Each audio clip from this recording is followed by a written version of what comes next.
नमस्कार. बोर्डाच्या परीक्षेसाठी संभाव्यता म्हणजेच प्रोबॅबिलिटी हा खूप महत्त्वाचा विषय आहे, बरोबर?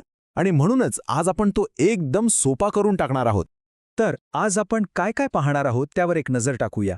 सगळ्यात आधी संभाव्यता म्हणजे नेमकं काय त्याची एक ओळख करून घेऊ. मग प्रयोग आणि निष्पत्ती काय असतं ते समजून घेऊ.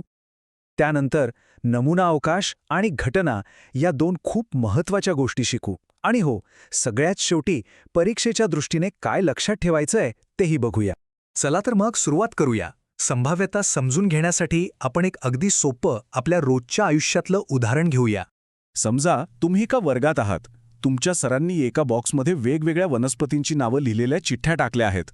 आता प्रत्येकाला एक एक करून चिठ्ठी उचलायची आहे आणि सगळ्यांना उत्सुकता आहे की तुळस नावाची चिठ्ठी कोणाला मिळते. आता बघा, अरुणा काय म्हणतीये. ती रांगेत पहिली आहे, पण ती लगेच चिठ्ठी उचलायला तयार नाही. का?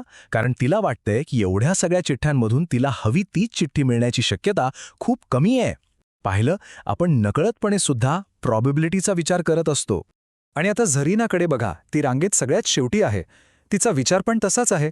तिला वाटतं की तिच्या नंबर येईपर्यंत तुळस असलेली चिठ्ठी तर कोणीतरी आधीच उचलून नेली असेल. म्हणजे बघा, दोघीही पुढे काय होऊ शकतं याचाच अंदाज बांधत आहेत. या उदाहरणांवरून एक गोष्ट तर नक्की कळते. आपण रोज बोलताना संभवतः, बहुतेक, अशक्य, निश्चित असे शब्द किती सहज वापरतो नाही का? बस गणित काय करतं तर याच शब्दांना आणि शक्यतांना एका ठराविक अभ्यासाच्या चौकटीत बसवतं. तर मग आता आपण याची थोडी तांत्रिक भाषा शिकूया. सुरुवात करूया प्रयोग आणि निष्पत्ती या दोन शब्दांनी. तर मग यादृच्छिक प्रयोग म्हणजे काय? घाबरू नका, शब्द अवघड वाटला तरी संकल्पना सोपी आहे. हा असा प्रयोग असतो ज्याचे संभाव्य निकाल काय काय येऊ शकतात हे आपल्याला आधीच माहीत असतं, पण नक्की कोणता निकाल येईल हे आपण खात्रीने सांगू शकत नाही. उदाहरणार्थ, एक नाणं फेकणं, किंवा आपण सापशिडी खेळताना जो फासा टाकतो तो, किंवा पत्त्यांच्या कॅटमधून एक पत्ता काढणं, या सगळ्यांमध्ये काय काय होऊ शकतं हे आपल्याला माहितीये, पण नक्की काय होईल हे सांगता येत नाही, बरोबर? आणि या प्रयोगाचा जो निकाल येतो, जे रिझल्ट मिळतं, त्यालाच निष्पत्ती किंवा आउटकम म्हणतात. सोपं आहे की नाही? नाणं फेकण्याचं उदाहरण घेऊया. आपण जेव्हा नाणं उडवतो तेव्हा काय होतं? एक तर छापा येतो, ज्याला आपण एच म्हणू, किंवा काटा येतो, ज्याला आपण टी म्हणू. या दोनच शक्यता आहेत. म्हणजेच या दोन आपल्या निष्पत्ती आहेत. ठीक आहे, मग आता या सगळ्या संभाव्य निष्पत्तींना एकत्र कसं लिहायचं ते बघूया. आणि त्यासाठी आपल्याला पुढची संकल्पना समजून घ्यावी लागेल, ती म्हणजे नमुना अवकाश. नमुना अवकाश, ज्याला आपण एस किंवा ओमेगा ह्या अक्षराने दाखवतो, हे दुसरं तिसरं काही नाही तर एका प्रयोगातल्या सगळ्याच्या सगळ्या संभाव्य निष्पत्तींचा संच आहे. म्हणजे एक पूर्ण लिस्ट की काय काय होऊ शकतं. जसं की या तक्त्यात बघा, एक नाणं फेकलं तर नमुना अवकाश एस आहे H, आणि त्यात किती घटक आहेत? 2, म्हणून N(S) झालं 2. आता 2 नाणी फेकली तर काय काय होऊ शकतं?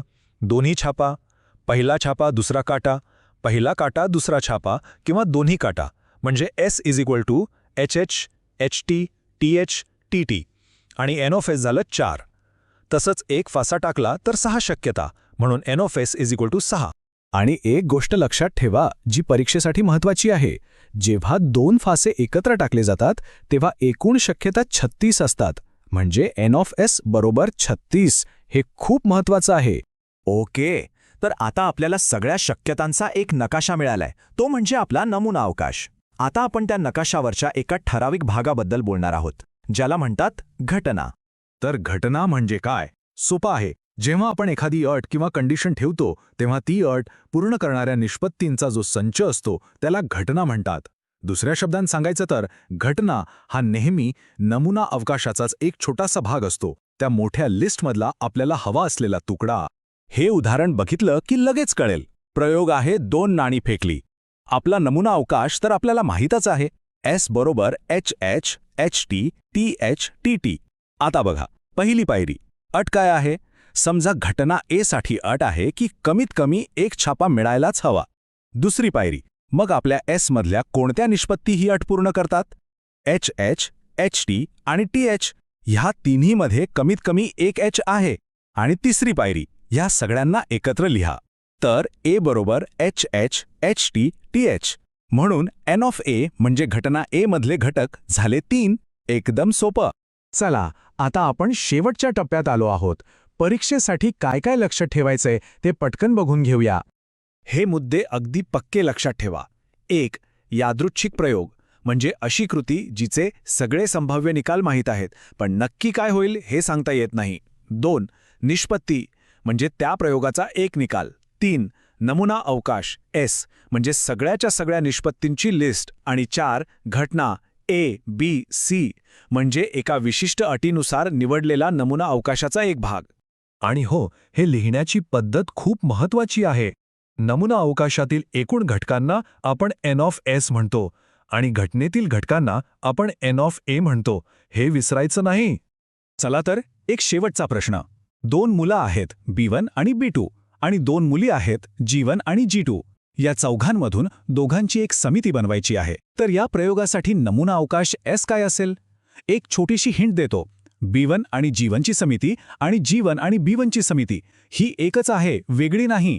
जरा विचार करा यावर. याचं उत्तर तुम्हाला संभाव्यतेच्या गणितामध्ये नक्कीच मदत करेल. विचार करत रहा.